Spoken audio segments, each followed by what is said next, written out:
James K. Polk was the 11th President of the United States, elected in 1845 and serving a 4-year term ending in 1849. Polk is noted as the president that oversaw the largest territorial expansion known in American history. President Polk publicly promoted the concept of manifest destiny in his first State of the Union address on December 2, 1845, wherein he stated that the United States should stretch from sea to shining sea. While manifest destiny was a term credited to a newspaper editor, John L. O'Sullivan, earlier in 1845 in an authored piece addressing the annexation of Texas by the U.S., President Polk promoted it and was the first to vocalize it. Manifest destiny, put simply, was the idea that the U.S. was destined by God to expand its dominion, democracy, and capitalism across the entire North American continent. As referenced earlier, the Texas annexation, occurring in 1845, resulted in Texas becoming the 28th state. Until 1836, Texas was part of Mexico until a group of settlers from the U.S. living in Mexican Texas declared independence, resulting in the Republic of Texas being established. This republic existed for a 9-year period. Of significance to the Republic of Texas annexation and becoming Texas the 28th state was a bitter dispute that erupted in the years prior between pro-slavery and anti-slavery forces. Ultimately, while voted favorably on by Congress under President John Tyler, it was under President Polk that Texas achieved statehood. In 1818, America and Britain agreed to joint occupation of Oregon, the land north of California and west of the Rocky Mountains. The result was settlers moving to the territory from both countries, with very different backgrounds and varied business philosophies.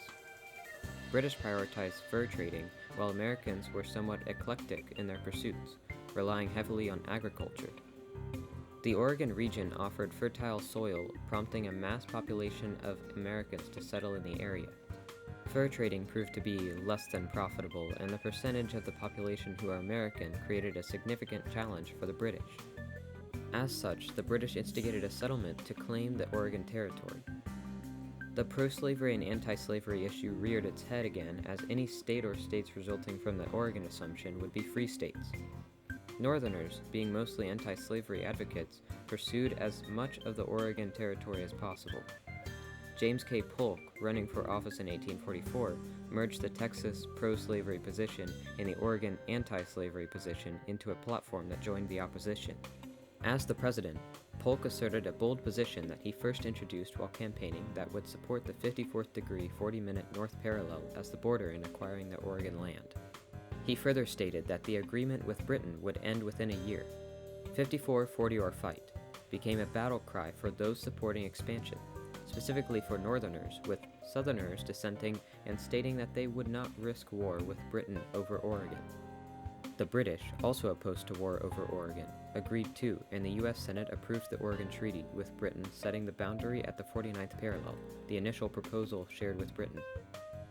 On May 12, 1846, the U.S. Senate voted 40-2 to go to war with Mexico. President Polk had accused the Mexican troops of attacking Americans on U.S. soil, north of the Rio Grande. Mexico viewed this very differently, as they laid claim to this land as its own territory, asserting that the American military had invaded them. Once again, the issue of slavery was central to the politics associated with this conflict. Northerners feared the expansion of Southwest territories would encourage slavery, while some Southern elected officials worried that anti-slavery may erupt again if the war continued.